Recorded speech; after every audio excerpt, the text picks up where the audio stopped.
혼합회 성도 여러분 안녕하셨습니까? 우리 특별한 상황에서 이렇게 특별한 방법으로 진행이 되지만 그래도 다시 한번 만나서 반갑고 우리 피차 간에 유익되는 그런 귀한 시간 되기를 바랍니다. 제게 주어진 그런 주제가 코로나 시대의 교회 어떻게 할 것인가 라는 주제가 주어졌는데 우리 주어진 그런 주제로 주어진 시간 동안에 최선을 다하겠습니다. 우리가 지금 아주 어려운 상황을 겪고 있는데요. 여기 화면을 보시면 우리 코로나19 상황이 우리 교회와 우리 신앙에 얼마나 이렇게 강한 어떤 그런 영향력과 이렇게 제한을 두는지를 잘 볼 수가 있는데 우리 전년 동월 대비 우리 수침자 수를 한번 좀 통계를 내봤습니다. 2019년 여기 화면에 보시다시피 2019년 1월부터 6월까지 1817명의 우리 침례자를 냈는데 우리 팬데믹 상황에서 그 팬데믹 상황이 한창 진행 중인 6월까지의 통계를 냈는데 2020년 올해 1월부터 6월까지는 수침자가 475명밖에 안 됩니다. 무려 전년 대비 6개월 동안 전년과 비교했을 때 1342명이 전년에 비해서 부족합니다. 전도의 횟수를 한번 좀 분석을 해봤는데 한국재림교회 2019년 1월부터 6월까지 우리 한국재림교회에서는 지역교회들이 673회의 전도회를 개최를 했는데 우리 올해 팬데믹 상황에서 코로나19 팬데믹 상황에서 1월부터 6월까지의 전도회 횟수는 217회입니다. 무려 전년 대비 456회나 이렇게 전도회를 못했죠. 그러니까 실제적으로 우리 교회의 기본 사명이라고 할 수 있는 선교에 굉장히 이렇게 어려운 상황, 이렇게 장벽이 드리워진 것이죠. 그다음에 코로나19 이후에 한국재림교회 오늘 전략보고서, 정책보고서를 이렇게 작성하기 위해서 한국교회 그 삼육대학의 선교와 사회문화연구소와 교회성장연구소가 함께 협력해서 우리 재림교회 구성원들의 의식 조사를 한 설문 그 결과를 좀 잠깐 소개하겠습니다. 뭐 다 소개해드릴 수는 없고요. 포스트 코로나19 시대 교회의 우선순위의 과제에 대한 우리 한국 재림교회 성도들의 그 의식을 한번 좀 살펴봤는데 교회 조직과 제도의 변화가 필요하다. 재정의 위기를 극복할 대안 마련이 필요하다. 예배 형식의 변화가 필요하다. 사회 참여가 확대되어야 한다. 이런 의식을 많이 하고 있었고 이런 요청이 있었고요. 그중에 가장 많은 어떤 필요와 어떤 요청을 한 것이 선교 정책의 패러다임 전환이 절대적으로 필요하다. 이 5가지 요소 중에 제일 높은 그런 수치를 기록하고 있습니다. 그러니까 우리 코로나19 상황에서 한국재림교회의 우리 구성원들이 무엇보다도 이제는 선교 패러다임 정책의 과감한 전환이 필요하다는 것을 인식하고 있고 요청하고 있는 것입니다. 자, 그러면 성도 여러분, 포스트 코로나19 시대에 최고의 선교 전략이 뭘까요? 우리가 이 부분을 한번 좀 고민을 해봐야 할 것 같습니다. 왜냐하면 선교 사명을 제한 교회는 이렇게 존재 의미가 굉장히 이렇게 반감이 되기 때문에 언제 어떤 상황에서라도 선교하는 교회, 우리 선교하는 성도여야 합니다. 자, 그러면 이런 어려운 시대 최고의 선교 전략의 과감한 전환을 지금 그 필요를 인식하고 있고 요청하고 있는데 최고의 선교 전략이 뭘까요? 우리가 뭔가 좀 모범 답안을 찾아야 할 상황입니다. 자, 우리 답을 찾기 위해서 좀 힌트를 몇 가지 좀 드려보면 지난 6월에 한창 그 코로나가 그 코로나 상황에서 한창 코로나가 진행이 되는 상황에서 엠브레인 트렌드 모니터라는 곳에서 전국 20세에서 59세 남녀를 대상으로 종교에 대한 대국민 인식 조사를 실시를 했는데 이 종교인에 대한 이미지가 다음과 같습니다. 우리 대한민국 국민들이 불교 신자에 대해서는 온화하다. 40.9%가 불교 신자들은 온화하다. 그다음에 32%가 절제하는 사람들이다. 그다음에 27.6%가 따뜻한 사람들이다라는 우호적인 그런 이미지를 가지고 있었고 주로 많이 이렇게 답변한 중에 주로 우호적인 게 많습니다. 신중한 사람들, 윤리적인 사람들, 착한 사람들. 물론 고지식하다는 그런 이미지도 이렇게 불교 신자는 가지고 있는 것으로 나왔습니다. 상위 7개 랭크된 중에 6개가 긍정적이고 하나 고지식하다 이런 부정적인 이미지가 나왔고요. 자, 천주교 신자들에 대해서는 우리 대한민국 국민들이 참 온화하다. 그 다음에 따뜻한 사람들이다. 매우 윤리적인 사람들이다. 그리고 깨끗한 사람들, 가족적이다. 그 다음에 아주 착하다. 이런 대부분 긍정적인 답변을 했고요. 자, 이제 반면에 개신교 신자, 우리 그리스도인들에 대해서 한국 국민들은 어떻게 생각을 할까? 참 충격적이고 가슴 아픕니다. 가장 많이 답변이 나온 게 거리를 두고 싶은 사람들이다. 32.2%가 우리 그리스도인들에 대해서 개신교 신자들에 대해서는 저 사람들 거리를 두고 싶은 사람들이다. 그 다음에 사기꾼 같은 사람들이다. 매우 이중적이다. 그 다음에 이기적이다. 배타적이다. 또 심지어는 매우 부패했다.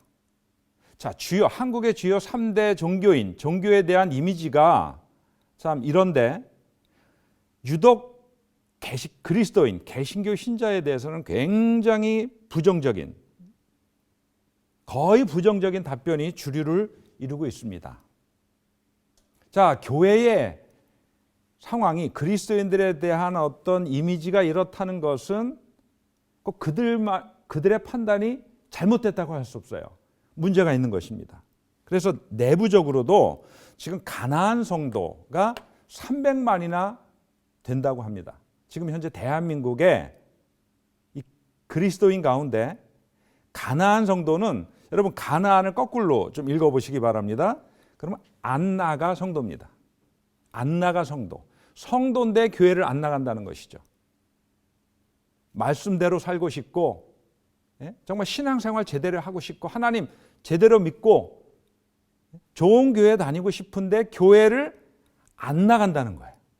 그런 성도가 무려 300만이나 된다는 것입니다. 이 얘기는 지금 그리스도인들조차도 어떤 교회에 우리 동료 그리스도인들에 대해서 우리 목회자들에 대해서 굉장히 실망을 한다는 거죠. 그래서 교회 나가서는 함께해서는 내 신앙에 손해가 된다고 유익을 얻을 게 없다고 판단하는 것입니다. 그러니 믿음을 가지지만 교회는 나가지 않고 혼자서 혹은 가정에서 그룹으로 예배드리고 큐티하고 말씀 연구하고 이런 신앙 행태를 보이는 것입니다. 자, 이런 성도가 얼마요? 300만. 자, 그다음에 좀 전에 이렇게 설문했던 곳에서 또 아주 흥미로운 그런 설문 결과가 나왔는데 그럼에도 불구하고 과거 대비 종교의 영향력을 물어봤을 때 종교가 개인에 미치는 영향력이 과거 대비 더 증가했다는 것입니다. 이게 사람들의 인식이에요. 그 다음에 종교가 일상생활에 미치는 영향력도 과거 대비 증가했다는 것입니다. 그리고 특별히 좀 주목해 볼 것은 종교가 사회에 미치는 영향력이 전보다도 훨씬 더 과거 대비 증가했다는 겁니다. 이게 54%가 이런 대답을 했습니다.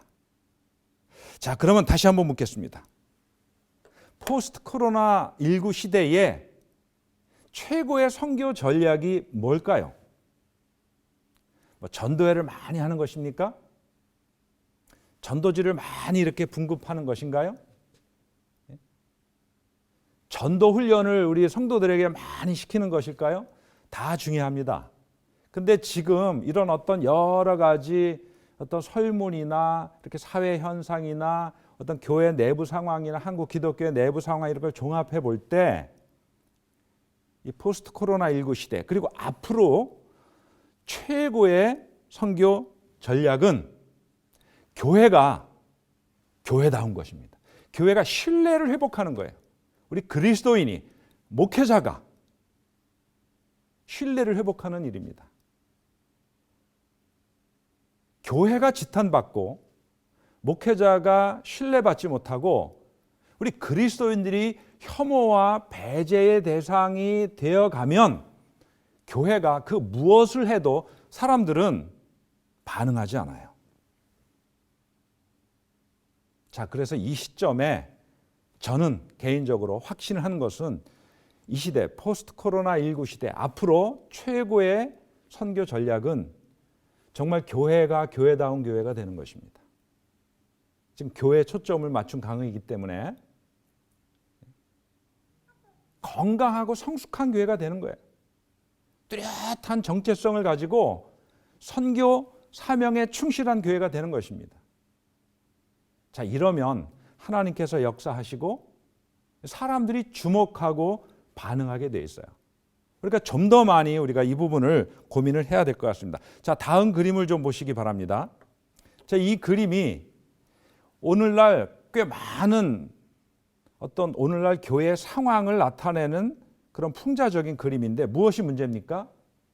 자, 저 수레는 어떤 사명을 가지고 앞으로 전진해야 가는 그런 교회를 상징하고 그 일을 위해서 앞에서 끄는 지도자들, 목사님들 또 협력하는 성도들을 풍자적으로 묘사하는 그런 그림이라고 했을 때 이 그림의 문제가 뭐겠어요? 잘 한번 보시기 바랍니다. 오늘날 교회에 가지고 있는 문제예요. 자, 딱 우리가 처음으로 이렇게 저게 문제다 하는 것이 지금 둥근 바퀴가 끼워져야 할 곳에 사각 바퀴가 끼워졌지 않습니까? 그리고 오히려 둥근 바퀴는 수레에 실려 있어요. 오늘 많은 교회가 그러니까 앞에서 끄는 사람도 힘들고 협력하는 우리 성도들도 힘에 겨운 겁니다. 행복하지가 못한 거예요.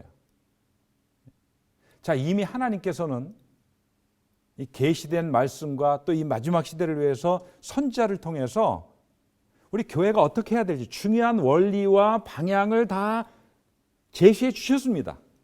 그런데 오늘날 교회가 그것을 무시하고 많은 세상의 원리나 인간의 전통이나 그 밖에 자신들의 경험에서 우러나온 것들을 고집하고 가려고 하니까 힘이 든 거예요. 자, 여기 또 한 그림을 좀 보시기 바랍니다. 자, 이것도 오늘날 교회를 상징한다고 했을 때 사명을 가지고 전진해야 되는 교회를 상징하는 그런 그림으로 여러분 바라보실 때 자, 무엇이 해결됐고 어떤 모습입니까? 자, 둥근 바퀴가 제대로 껴져 있고요. 그 다음에 이 돛이 달렸습니다. 바람의 힘을 이용해서 지금 둥근 바퀴를 끼고 이 수레가 앞으로 힘차게 전진하는 거예요. 그러니 이 교회를 이끌어가는 지도자들은 하나님이 원하시는 곳, 하나님이 원하시는 것, 그 비전을 가리키고 가면 되는 것입니다. 저기가 하나님이 원하시는 곳이다. 우리가 저리로 가야 된다. 그럼 성도들도 협력해서 사역하고 신앙생활하는 게 신이 나고 행복합니다. 그럴 때 성령께서 역사하시는 거예요. 성령의 역사로. 성령의 힘으로 우리 교회가 주어진 사명과 사역을 힘차게 수행하면서 하나님이 원하시는 그 목표로 힘차게 달려갈 수가 있는 것입니다. 자, 제가 말씀드리고 싶은 것은 이제 오늘날 교회가 이런 모습이 돼야 된다는 거죠. 그러면 이런 모습이 되기 위해서 중요한 것은 하나님의 방법, 성경의 원리가 중요하다는 것이죠. 이 하나님의 말씀의 기준, 성경의 원리, 우리의 근본적인 정체성이나 어떤 사명에 기준해서 교회가 앞으로 나아갈 때 성령께서 함께 하시고 성령의 힘으로 우리가 할 일을, 우리에게 주어진 사명을 이룰 수가 있다는 것입니다. 문제를 해결하면 이렇게 되는 것입니다. 오늘날 교회가 가지고 있는 문제를 해결하면 늘 교회는 이런 모습이 되어야 한다는 거죠. 사랑하시는 혼합합회 성도 여러분, 교회의 정체성과 사명을 우리가 어떻게 이룰 것인가?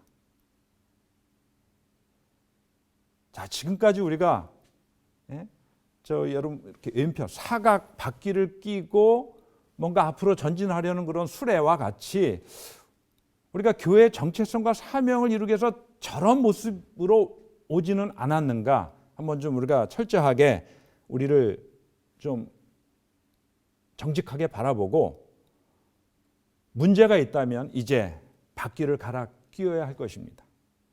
그리고 성령의 능력으로, 성령의 힘으로 우리가 힘차게 사명을 감당을 해야 될 것입니다. 그래서 포스트 코로나 19 시대의 최고의 선교 전략은 지금 가장 우선 순위에 또 모범 답안은 교회가 교회다워지는 것입니다.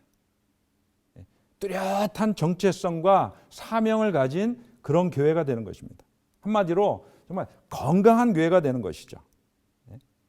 자, 그래서 지금 포스트 코로나 19 시대와 4차 산업혁명의 엄청난 변화에도 우리가 꽉 붙잡아야 될 어떤 최고의 선교 전략, 가야 할 길은 건강한 교회가 되고 성숙한 성도가 되는 일입니다. 이게 되면 염려할 게 어디 있겠어요? 하나님이 함께 하시고 하나님께서 늘 언제나 관심을 가지고 돌보시는, 섭리하시는 교회인데 뭐 이 세상의 상황이 어떻게 변해도 우리가 걱정할 게 무엇이겠습니까? 그냥 우리 자신의 상태를 걱정하면 되는 겁니다. 자, 제가 오래전에 책을 읽다가 하용조 목사님이 쓴 사도행전적 교회를 꿈꾼다라는 그런 책을 이렇게 접하고 서문을 읽으면서 참 감동을 많이 받았는데, 교회만 생각하면 밥을 먹지 않아도 배부르고 잠을 이루지 못해도 신이 난다. 아무리 고통스럽고 힘들어도 교회만 생각하면 행복하다. 교회는 세상을 움직이는 열쇠요 방향이요 정신이다. 그래서 교회가 타락하면 세상이 타락하지만 반대로 교회가 살아있으면 세상은 희망에 넘친다. 생기와 기쁨이 넘치고 능력과 기적이 역사하는 교회, 사랑과 은혜가 흘러 넘치는 교회를 경험한 적이 있는가? 이게 하용조 목사님의 꿈꾸는 교회였고 오늘 우리가 만들어야 될 교회의 모습입니다. 우리 화이트 선지자께서도 사도행적 12페이지에 비록 약하고 결함이 있어 보이나 교회는 하나님께서 특별한 의미에 있어서 당신의 최고의 관심을 쏟으시는 대상이다. 교회는 하나님의 은혜가 실현되는 장소로서 하나님은 그 안에서 심령을 변화시키는 당신의 능력을 나타내기를 기뻐하신다. 교회는 하나님의 은혜가 실현되는 장소라는 것입니다. 우리 하나님께서는 그 안에서, 그 교회를 통해서 심령을 변화시키는 당신의 능력을 나타내기를 기뻐하신다 그랬어요. 오늘날 우리 한국 재림교회가 마땅히 그렇게 되어야 할 모습입니다. 자, 성경에 보면 교회를 세워가시는 하나님께서 주신 원리는 너무나 자명합니다. 우리 예수님께서 마태복음 6장 28절에 들의 백합화를 보라. 어떻게 자라는지를 한번 보라는 거예요.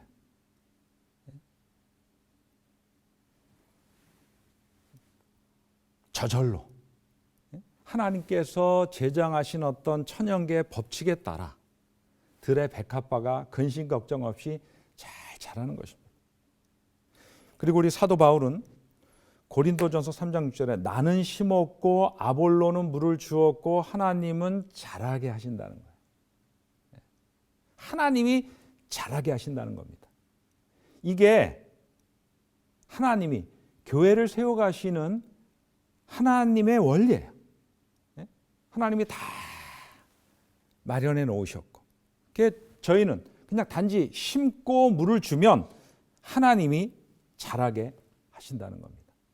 그래서 어떻게 보면 교회는 자연적으로 성장해 가는 것입니다. 우리 인간들의 어떤 인위적인 노력이나 어떤 그런 것의 방법에 의해서가 아니라 그저 교회 나오면, 건강한 교회가 되면 자라난다는 것이죠.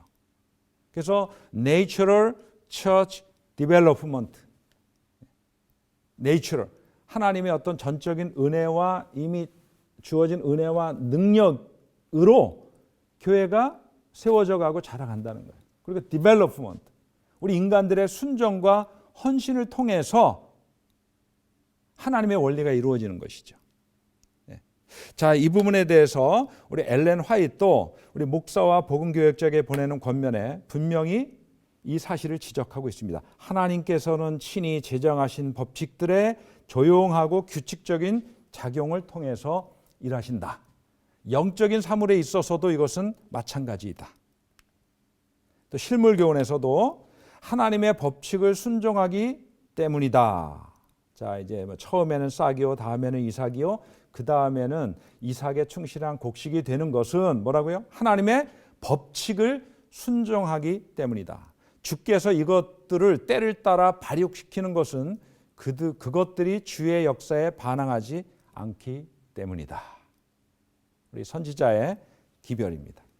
자, 그래서 이런 성경에 제시된 교회를 세워가시는, 교회를 성장하게 하시는 하나님의 어떤 원리에 입각해서 오래전에 독일의 루터교 신학자인 크리스티안 슈바르츠라는 분이 이런 원리에 입각해서 연구를 했습니다. 그리고 자연적 교회 성장, 제가 좀 전에 말씀드린 대로 Natural Church Development라는 그런 제목으로 그 원리를 규명하는 연구를 한 것입니다. 그래서 건강에 꼭 필요한 8가지 질적 특성을 발견을 한 것이에요. 자, 다시 한번 좀 요약해서 설명드리자면, 이 크리스찬 슈바르츠 박사가 성경에 하나님께서 주신 원리에 입각해서 원리를 발견하고 그 원리들을 어떤 진단할 수 있는 도구를 개발하기 위한 연구를 한 것입니다. 자, 그래서 보통들 오늘날 교회가 어떤 교회와 어떤 목회자가 굉장히 성공적인 사역을 했다 하면 그걸 배우기를 원해서 세미나에도 열심히 참석하고 그 자료를 얻기 위해서 참 아주 열심히고 한데, 이 크리스찬 슈바르츠 박사에 의하면 이런 모델 지향적인 방법은 효과가 없다는 거죠. 왜냐하면 그 교회가 가진 주변 환경이나 교인들의 특성, 목회자의 특성이 독특하기 때문에 그걸 그대로 다른 교회가 적용하고 또 그 자료를 가지고 실행한다고 하더라도 그 근본 그런 교회가 냈던 어떤 똑같은 성과, 열매를 거두기는 쉽지 않다는 것입니다. 대부분 실패한다는 거예요. 그래서 이 크리스찬 슈바르츠 박사는 여러 성공적인 사역을 감당하고 부흥하고 성장하는 아주 건강한 교회에 주목해서 그들이 어떻게 저런 열매를 거둘 수 있고 그런 결과를, 그런 건강한 교회가 될 수 있고 부흥하고 성장하는 교회가 될 수 있었는가에 대해서 그 원리를 추출하는 그런 연구를 한 것입니다. 그래서 전 세계의 교파, 교단, 지역, 교회 사이즈에 상관없이 건강하게 부흥하고 성장하는 교회들을 표본 추출해서 어떻게 저런 결과를, 저런 열매를 거둘 수 있을까의 그 원리에 주목해서 그 발견한 것이 바로 건강한 교회의 8가지 질적 특성이에요. 자, 여러 가지가 있겠지만 보편적으로 이건 어떤 교단이나 어떤 교회나 어느 지역에 있는 교회, 또 사이즈가 50명이 출석하는 교회나 100명이 출석하는 교회나 1000명이 출석하는 교회나 보편적으로 적용할 수 있는 원리, 건강한 교회의 8가지 질적 특성이 이와 같다는 것이죠. 사역자를 세우는 지도력, 은사 중심적 사역 이루어지고 열정적인 영성이 충만하고 모든 조직은 기능적으로 조직을 한다는 것입니다. 예배도 생명력 없는, 생기 없는 예배가 아니라 영감이 넘치는 예배. 그다음에 전인적 소그룹, 전도도 불특정 다수를 위해서 뭐 단지 외치고 전도지를 주는 이런 전도가 아니라 사람들의 필요를 채워주는, 우리 예수님이 그러하셨듯이 필요를 채워주고 이끄는, 복음을 전하는 그런 필요 중심적 전도. 그리고 무엇보다도 이 교회 안에 성도들 사이에, 구성원들 사이에 사랑이 넘치는 그런 사랑의 관계가 돈독한 이런 8가지 질적 특성들이 바로 부흥하고 성장하는 건강한 교회가 보편적으로 가지고 있는 그런 특성들이라는 것입니다. 자, 그러면 문제는 뭐 간단합니다. 이런 8가지 질적 특성을 향상시키면 성경에 하나님께서 약속하신 그런 열매를 거둘 수 있다는, 하나님 그런 열매를 주신다는 거예요. 그 오늘날 우리가 이렇게 교회가 어려운 것은 이런 질적 특성을 가지고 있지 못한, 건강치 못한 교회이기 때문에 그런 것입니다. 자, 근데 제가 짧은 30분 강의이기 때문에 자세하게 다 말씀드릴 수는 없지만 이런 각각의 요소들이 매우 성경적이고 또 우리 재림 교인들에게 있어서는 매우 예언의 신적이라는 것입니다. 성경과 예언의 신의 강력한 지지를 받고 있는 그런 질적 특성들, 원리들이라는 것이죠. 하나의 예를 들면 사랑의 관계에 대한 성경의 가르침을 좀 주목해 보시기 바랍니다. 사랑에 대해서. 너희가 서로 사랑하면 이로써 모든 사람이 너희가 내 제자인 줄 알리라. 형제를 사랑하여 서로 우애하고 존경하기를 서로 먼저 해라. 우리가 서로 사랑할지니 이는 너희가 처음부터 들은 소식이라. 사랑의 관계에 대해서 아주 성경은 정말 풍성한 그런 기별과 강조를 하고 있습니다. 그 다음에 이 사랑의 관계에 대한 예언의 신의 가르침을 보면 안식일 학교에 보내는 거면 100페이지 보면 복음을 위한 가장 큰 논증은 다른 사람을 사랑하고 사랑을 받을 수 있는 그리스도인이다라고 우리 선지자께서 권면하고 기별을 주고 있습니다. 또 교회 증언 9권 189페이지에 만일 우리가 하나님 앞에 스스로를 낮추고 친절하고 예모 있고 부드럽고 동정적일 것 같으면 오늘날 단 한 사람밖에 없는 곳에 100명의 사람이 진리로 돌아오게 될 것이다. 자, 이 나머지 8가지 질적 특성에 대해서는 우리 북미 지혜 교회 성장 연구소장을 역임한 러셀 브릴 박사가 이 각각 이 8가지 질적 특성이 얼마나 성경적이고 얼마나 예언의 신적인 그런 그 지지를 받고 있는지를 잘 정리해 놓은 책이 있는데 나중에 관심 있으셔서 이런 어떤 건강한 재림교회를 만들기 위해서 이걸 측정할 수 있는 설문을 실시하고 이걸 좀 이런 그 노하우를 적용해서 우리 사역을 하시기를 원하는 교회들은 뭐 이렇게 이런 책도 좀 참고해 볼 수 있고 설문도 할 수 있겠습니다. 자, 그 8가지 각각 요소에 대한 간략한 설명은 좀 생략을 하고요. 자, 이제 이런 8가지 질적 특성들을 객관적으로 진단할 수 있는 그런 도구가 개발되었다는 것입니다. 참 희소식이죠?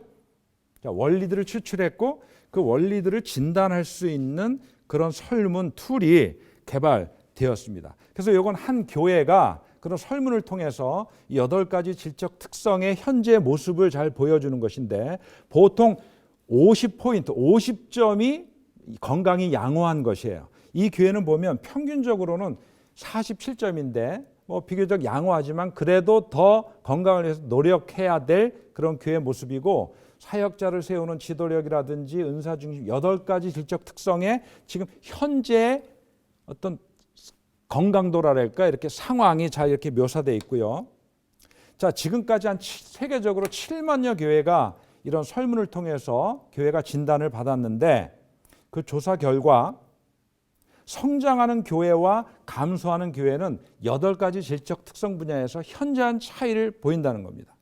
대부분 부흥하고 성장하는 교회는 교회 건강도 8가지 질적 특성의 수치가 다 50점 이상을 기록하고 있는데 쇠퇴하고 감소하는 교회는 그 8가지 질적 특성들이 다 50점 아래 좀 문제가 있다는 것입니다.